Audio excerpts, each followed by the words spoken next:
로마서를 보실 때마다 아마 여러분에게 부담이 되는 한 부분은 교리라는 부분일 겁니다. 교리. 그러나 교리는 사실은 부담을 주는 게 아니라 우리 신앙에 많은 유익을 줍니다. 뼈대와 같은 것이죠. 그래서 1장에서 이방인들의 죄 문제를 다루고 2장에서 유대인들의 죄를 다루고 3장에서 모든 인류가 죄인이라 이렇게 선언합니다. 오늘 본문 이제 4장, 5장에 오게 되면 여러분 칭의의 문제를 다루게 됩니다. 믿음으로 의롭게 되었다. 자, 믿음으로 의롭게 됐단 말을 우리는 많이 들었습니다. 그래서 바울은 이 부분을 아브라함을 데려옵니다. 우리가 잘 아시는 대로 아브라함이 믿음의 조상입니다. 그래서 아브라함을 데려와서 그럼 아브라함이 어떻게 믿음의 조상이 되었느냐, 이 문제를 4장 다루고 5장 이렇게 시작을 하는데요. 아브라함이 행위로 의롭다함을 받았느냐 이렇게 질문을 던지는 거죠. 아니라는 겁니다. 그럼 아브라함이 율법을 지켜서 의롭다함을 받았느냐?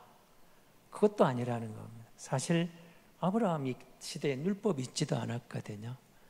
자연법은 있었어도 율법은 모세로부터 하나님이 주신 거거든요. 그러니까 믿음의 조상을 데려와서 아브라함이 선행으로 율법을 지킴으로 의롭게 된 믿음의 조상이 아니고, 그럼 아브라함이 어떻게 믿음의 조상이 되었느냐? 아브라함도 오직 믿음으로 우리의 믿음의 조상이 되었다. 그러면서 우리에게 가져오는 거죠. 우리가 죄인 되었을 때 그리스도를 믿음으로 의롭게 됐다. 걱정하지 말라는 겁니다. 우리 자신에게 자격이 있고 조건이 있고 그것 때문이라면 자격이 없어 갈 수 없겠지만, 하나님이 우리에게 하나님의 특별한 은혜로 예수 믿음으로 주시는 구원의 은혜, 칭의의 은혜를 말합니다. 자, 그러면서 오늘 본문을 여러분 짧은 구절입니다만은 딱 읽다 보시면 여러분 그 선물을 가리키는 용어가 2개가 등장합니다. 여러분 선물이라는 단어는 금방 눈에 띄시죠? 근데 은사도 사실은 선물입니다. 근데 하나님의 은사를 이야기하고 우리에게 선물을 이야기하면서 선물이 뭘까요? 내가 산 게 아닙니다. 내 공로로 획득한 게 아니고 돈을 주고 산 것도 아니고 내가 뭔가 자기에서 받은 게 획득한 게 아니고 그냥 누군가 내게 기쁨으로 주는 것이 선물입니다. 근데 그 선물을 받은 것을 자, 하나님께서 우리에게 주셨다는 것을 강조하면서 은사라는 단어를 쓰고 있는 거예요. 은사가 선물인데 하나님이 주셨다는 겁니다. 자, 그러면서 선물을 이렇게 말합니다. 선물은 하나님이 주신 것을 사람들이 누리는 상황, 그걸 선물로, 그러니까 은사와 선물을 좀 함께 가는 거죠. 그리고 여러분 은사와 선물 2가지 단어가 다 선물이라고 그랬습니다. 그 이야기를 하면서도 또 한 가지 여러분 반복되는 단어가 있습니다. 죄에 대한 이야기인데 몇 가지 하면 죄와 연관되어 있습니다. 여러분 이 구절 안에 있는 그 범죄와 같이 아니하니 곧 한 사람의 범죄를 인하여 범죄한 한 사람으로 말미암은 심판은 한 사람으로 말미암아 정죄에 이르렀으니 은사는 많은 범죄로 말미암아 한 사람의 범죄로 말미암아. 여러분 이 안에 이렇게 죄에 대한 이야기, 범죄에 대한 이야기가 많이 등장하는 것을 만나게 됩니다. 그렇게 되어 있는데 그러면서 몇 가지 대조하는 용어가 나옵니다. 여러분 이렇게 죄와 관계된 이야기를 하면서 우리의 상황을 말하는 거죠. 그리고 그 상황, 그래서 은사와 죄를 대조하고 선물과 죄를 대조하고 은혜와 사망을 대조하고 생명과 사망을 대조하고 이렇게 많은 것을 대조하면서 이렇게 말하는 것입니다. 죄에 매인 인생은 너무 많은 것에 매여서 갈 바를 알지 못하는데 죄 때문에, 어두움 때문에, 사망 때문에 두려움에 매여 사는 인생들에게 하나님의 선물인 은사를 부어주시고 하나님이 주시는 선물을 누릴 때 인생의 두려움을 벗어날 수 있다, 이렇게 말하는 겁니다. 그러면서 그 선물을 말합니다. 그래서 오늘 본문은 자 15절을 다시 보십시오. 그러나 이 은사는 이렇게 시작을 합니다. 그러나로 시작하는 것은 지금 앞에 있는 단어들입니다. 12절에서 14절에 나오는 앞에 있는 부분들과 반대되는 내용이 나오겠죠. 그러나 이 말은 앞에 있는 이야기가 뭐죠? 아담에 대한 이야기입니다. 아담 때문에 이럽니다. 그러니까 예수 그리스도 오기 전에 우리가 아담 아래 있었는데 그럽니다. 아담 안에서 인류 역사를 말하면서 바울은 아담에 대한 이야기, 그리스도가 오기 전에 아담 시대, 그래서 한 사람의 범죄로 말미암아 많은 사람이 죽었던 시대를 그렇게 설명해 나가는 거죠. 자, 그러나 이 15절 한번 같이 읽어보겠습니다. 그러나 이 은사는 그 범죄와 같지 아니하니 곧 한 사람의 범죄를 인하여 많은 사람이 죽었은즉 더욱 하나님의 은혜와 또한 한 사람 예수 그리스도의 은혜로 말미암은 선물은 많은 사람에게 넘쳤느니라 이렇게 말합니다. 아담 이야기를 합니다. 아담의 범죄로 우리에게 죄가 들어오고 그 아담의 범죄로 우리에게 죽음이 왔다 이 말입니다. 여러분, 죽음에 대한 이야기는 우리를 항상 두렵게 만들죠. 그런데 아담 이야기, 여러분 아담의 범죄가 뭐죠?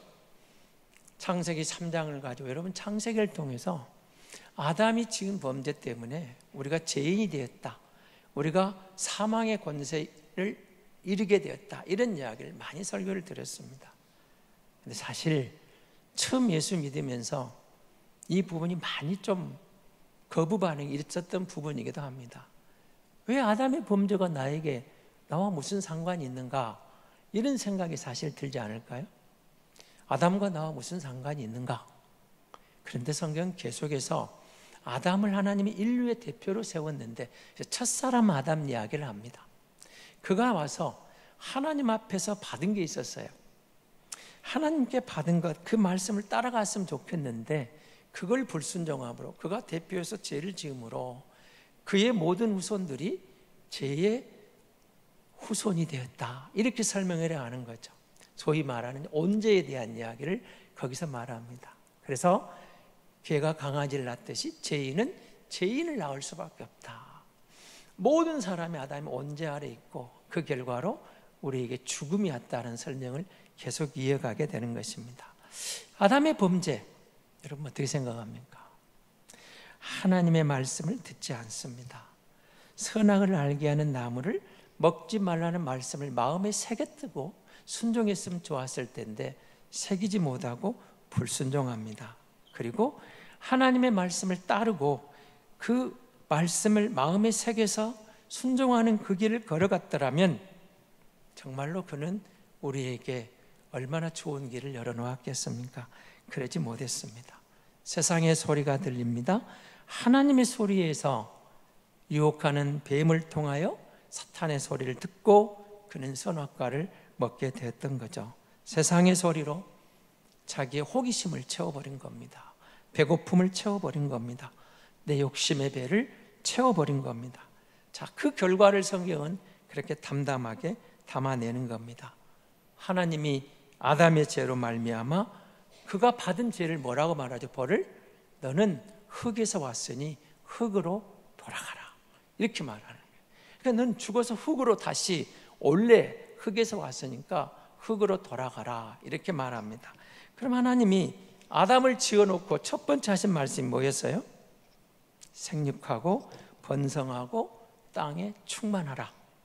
여러분, 거긴 죽음이라는 단어가 안 나옵니다. 걱정할 것도 없습니다. 두려움이 나오진 않아요. 생육하고 번성하고 땅에 충만하라. 우리식으로 말하면 그야말로 축복을 받고 있어요. 너는 이 땅에 번성하고 충만해서 이 땅을 다스릴 수 있는, 그래서 생육하라, 번성하라, 땅에 충만하라, 이런 소리를 듣죠.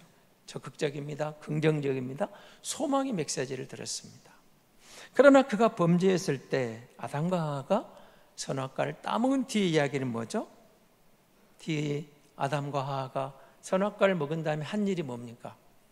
숨는 겁니다. 하나님의 낯을 피하여 숨어버립니다.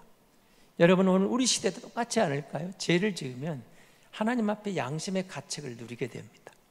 특별히 성도가 죄를 범할 때는 하나님 앞에 두렵고 떨림이 오는 거죠. 죄에 대한 가책을 오게 돼요.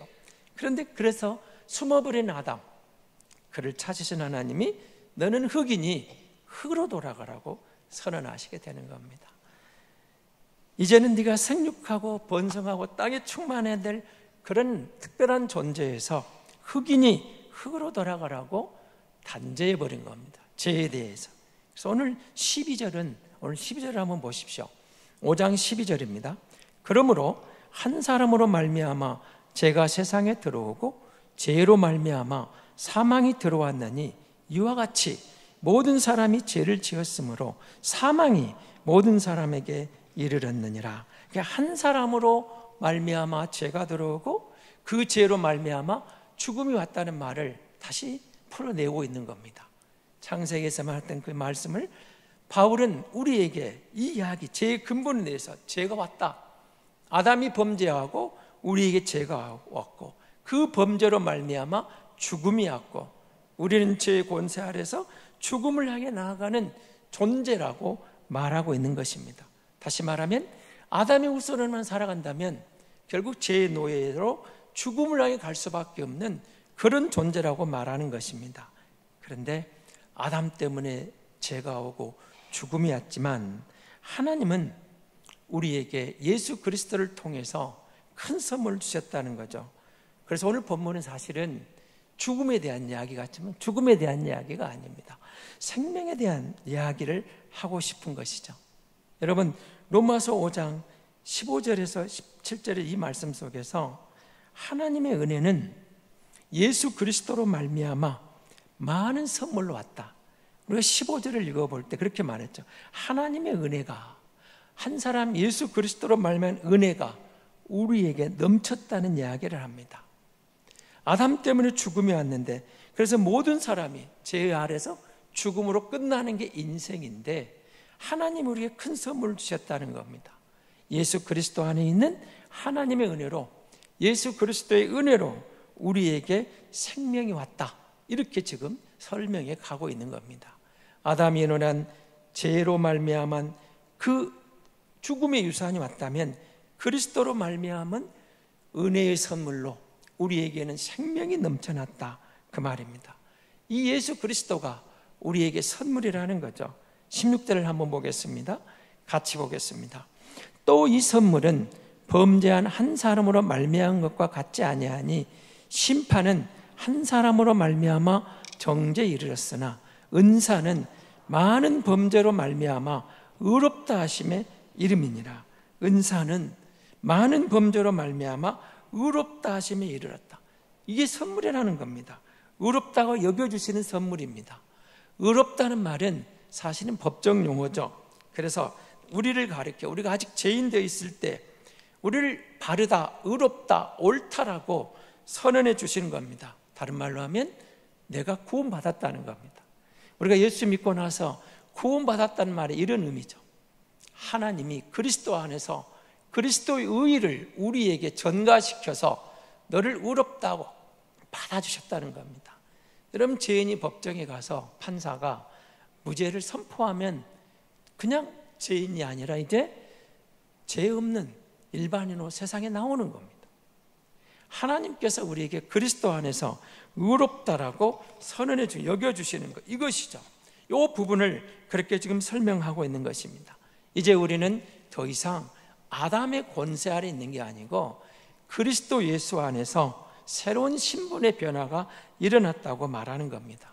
아담이 줄 수 없는 것을, 세상이 줄 수 없는 것을 하나님의 선물인 그리스도 예수가 우리에게 주셨다는 것입니다. 여러분, 우리가 하나님의 선물을 받았습니다. 가장 큰 선물이죠. 세상에서 가장 큰 선물은 예수 그리스도를 이 땅에 보내신 건데, 예수 그리스도를 믿어지는 것이 은혜고 예수 그리스도를 믿고 산다는 것이 하나님의 가장 큰 선물을 받고 살고 있다는 의미이기도 합니다. 이 선물을 받은 사람을 우리는 구원받았다, 그렇게 말하는 것이죠. 구원받은 사람, 하나님 앞에 우리가 섰다는 겁니다. 이 선물은 우리의 몸을 치장하러 준 게 아니죠. 장식품이 아닙니다. 보관용이 아닙니다. 이 선물은 믿음으로 누리는 하나님의 은혜입니다. 이 선물은 마음으로 누리는 하나님의 선물입니다. 교회는 구원받은 성도들이 그 선물을 함께 나누는 공동체입니다. 교회를 보고 세상의 빛이다, 소금이라 할 때 우리는 이런 말을 합니다. 새 사람이 되었다. 새 사람이 되었다는 설명을 하죠. 그래서 세상 사람과는 구별된 길을 걸어야 되죠. 만약에 우리가 구별된 길을 걷지 못할 때 오늘 우리 시대에 말하는 세상의 교회를 염려한다, 세상의 성도들을 염려한다, 이런 비난을 듣게 되는 거죠. 비아냥거림을 듣게 되는 겁니다. 그런데 우리가 세상의 빛이다, 세상의 소금이다, 정말로 우리가 그리스도 안에서 그 길을 걸을 때 세상은 우리를 보고 우리가 뭔가 다르다는 것을 느끼고 우리를 향하여 새로운 뭔가를, 무엇이 그렇게 다른데라고 호기심이 생길 거고 주께로 돌아오지 않겠습니까? 세상이 바라는 것들이 있습니다. 그런데 또 우리가 바라는 것이 있습니다. 이 부분을 이사야 선지자가 이렇게 말을 합니다. 악인은 그의 길을, 불의한 자는 그의 생각을 버리고 여호와께로 돌아오라. 버리고 여호와께로 돌아와라. 옛 것을 버리고 이전 것은 지나갔으니까 다 떨쳐버리고 내려놓고 여호와께로 돌아오라고 말하는 겁니다. 그리고 이사야 선지자는 55장 8절 9절에서 우리에게 이렇게 말하고 있는 겁니다. 함께 읽어보겠습니다. 이는 내 생각이 너희의 생각과 다르며 내 길은 너희의 길과 다름이니라. 여호와의 말씀이니라. 이는 하늘이 땅보다 높음같이 내 길은 너희의 길보다 높으며 내 생각은 너희의 생각보다 높음이니라. 잊지 말아야 할 부분이죠. 하나님의 생각, 하나님의 뜻은, 하나님의 길은 세상과는 다른 길이었습니다. 기억해야 될 일이죠. 세상은 눈에 보이는 것이 잘 되면, 육신이 잘 되면 그게 다 잘된 걸로 압니다. 소위 말하는 잘됐다, 성공했다, 큰 선물을 받았다, 거기에 그쳐버리죠. 그런데 아담 아래서 어디로 갈까요? 결국은 죽음으로 끝나는 겁니다. 그런데 주님은 우리에게 이렇게 말하는 것입니다. 몸이 잘 되는 게 아니고 우리의 마음이 잘 되는 것, 우리의 영혼이 잘 되는 것, 그래서 그것이 진정한 성공이고 그것이 진정한 하나님 주신 복이라고, 하나님의 선물이라고 말하는 겁니다. 예수 믿는다는 것은 그래서 이렇게 살아갔으면 좋겠습니다. 세상을 부러워하지 말고 그리스도 안에서 내가 이전과는 다른 길을 걸으면서 당당하게 자부심과 긍지를 갖고 살아가는 것이 믿음의 길이고 성도의 길이고 거룩한 길이라고 말하고 있는 겁니다. 그리고 우리는 주 안에서 우리 마음에 주님이 주신 기준이 들어왔어요. 새로운 가치관이 들어와서 그것 때문에 우리가 감사할 수 있어야 되겠죠. 더 이상 아담의 계보에 머물러 있지 않고 하나님의 선물을 받아서 그리스도 예수의 계보에, 그 계보에 내가 들어왔다는 사실이 얼마나 감사한 일입니까? 하나님은 세상을 이처럼 사랑해서 하나님의 가장 큰 선물을 우리에게 허락해 주셨죠. 예수 그리스도를 보내셨습니다. 그런데 우리가 그 예수를 믿어서 이제는 아담의 계보에서 그리스도의 계보 안에, 생명 안에서 소망의 주인공이 됐다는 사실, 새로운 길을 걷고 있다는 사실, 이것입니다. 그래서 여러분 오늘 본문은 선물을 말합니다. 예수 그리스도가 선물인데요, 뭘 주시는 선물이죠? 보십시오. 17절을 보시면 은혜와 의의 선물을 이야기합니다. 의의 선물은 예수 그리스도 앞에서 우리가 그리스도를 믿음으로 하나님 앞에 설 때 의롭다함을 받는 것, 구원의 선물입니다. 구원의 삶입니다. 은혜와 구원의 선물을 받은 사람들은 생명 안에서 왕노릇한다고 말씀하고 계십니다. 17절 한번 같이 보겠습니다. 한 사람의 범죄로 말미암아 사망이 그 한 사람을 통하여 왕노릇하였은즉 더욱 은혜와 의의 선물을 넘치게 받은 자들은 한 분 예수 그리스도를 통하여 생명 안에서 왕노릇하리로다. 두 가지 왕노릇을 설명하고 있습니다. 사망의 왕노릇하는 사람이 있고 그리스도 안에서 생명의 왕노릇하는 사람이 있다고 말합니다. 왕노릇한다는 것은 무슨 말일까요? 다스린다는 겁니다. 다스린 자로 나아가는데 두 가지 이야기를 그렇게 합니다. 예수 그리스도 안에서 생명의 왕노릇하는 사람들이 있고 아담 안에서 이제는 사망의 왕노릇하는 것을 비교하고 있는 것입니다. 두 종류의 다스림을 말하는 거죠. 육신의 장막에서 사망의 다스림으로 끝나버리는 인생이 있는가 하면 하나님의 선물인 그리스도를 받아 그리스도 안에서 새 생명의 역사 안에서 생명의 왕노릇하는 그 길이 있다고 우리에게 설명하고 있는 겁니다. 그리스도를 통해서 하나님의 은혜가 전달되었습니다. 그리스도의 의가 우리에게 왔습니다. 그 의를 믿는 자들에게 우리는 하나님의 은혜를 누리며 풍성하게 사는 구원받은 성도라는 거죠. 우리의 최고의 선물은 예수 그리스도입니다. 우리의 최고의 선물은 그리스도 안에 있는 하나님의 은혜입니다. 우리의 최고의 선물은 그리스도 안에 있는 절대 의가 내게 전가되고 그 의가 나를 의롭다고 하시는 이 은혜를 입은 성도라는 것이 최고의 은혜이고 선물인 줄로 믿습니다. 예수 그리스도 안에서 우리는 새로운 희망이 생겼습니다. 새로운 평화를 경험하게 됩니다. 새로운 사랑, 용서를 경험하며 생명을 하나님이 선물로 주셨음을 감사하게 되는 것입니다. 이 선물로 우리는 죽음을 향해 나아가는 존재에서 벗어났습니다. 영원한 생명을 향해 나아가는 새로운 인생길에 들어섰습니다. 여러분, 주 안에 있는 이 믿음, 이 확신이 있었기 때문에 우리 믿음의 선배들은 그런 억압 속에서도 탄압 속에서도 세상의 조롱과 비웃음 속에서도 순교를 당하면서도 믿음을 지킬 수가 있었던 것입니다. 그런 감격이 있었기 때문에 그리스도가 주시는 생명을 누리며 사는 자들을 죽음이 지배하지 못했던 것이죠. 하나님이 주신 그리스도에 대한 확신, 그리고 저들이 조롱하고 비웃고 생명을 위협해 올 때도 주 안에 있는 그 의의 확신이 선물을 확신하는 순간 믿음의 고백으로 인내하며 그런 아픔을, 위기를 극복해 갈 수가 있었던 것입니다. 바울은 오늘 8절 9절을 한번 보시기 바랍니다. 또 이런 설명을 하게 됩니다. 8절 9절입니다. 우리가 아직 죄인 되었을 때에 그리스도께서 우리를 위하여 죽으심으로 하나님께서 우리에 대한 자기의 사랑을 확증하셨느니라. 그러면 이제 우리가 그의 피로 말미암아 의롭다 하심을 받았으니 더욱 그로 말미암아 진노하심에서 구원을 받을 것이니. 여러분, 아직 죄인 되었을 때 주목해 보시기 바랍니다. 자격이 있어서 구원받은 게 아닙니다. 우리가 의로워서 구원받은 게 아닙니다. 우리가 선한 열심을 내서 구원받은 게 아닙니다. 자격을 따지면 구원받을 인생이 없다는 거죠. 하나님이 선물로 주셨어요. 그 그리스도의 의가 믿는 자들에게 구원을 주신 것입니다. 그래서 여러분, 성도는 내가 의로워서 믿음 생활하는 게 아닙니다. 나는 선한 사람이 아닐지라도 하나님의 선하심을 믿음으로 경험하는 사람들이 성도입니다. 복음의 메시지는 사실은 우리가 천국 갈 만한 의가 없다라고 선포하고 있는 겁니다. 우리에게는 그런 선함이 없다라고 말합니다. 그런데 구원은 우리에게 선함이 없지만 예수 그리스도의 그 선하심이, 예수 그리스도의 그 의로움이 거기에 뿌리를 두고 그것을 기초해서 우리가 아직 죄인 되었을 때 그리스도를 믿음으로 구원받았다고 선언하고 있는 것입니다. 우리는 우리 자신이 죄인의 신분으로 하나님의 영광에 갈 수 없다고 두려워 떨 필요가 없습니다. 자신의 죄를 회개하고 주님께로 돌아서면 주 안에 있는 모든 의로움이 내 것이 되어서 하나님의 선물을 누리게 되는 은혜를 말하고 있는 것입니다.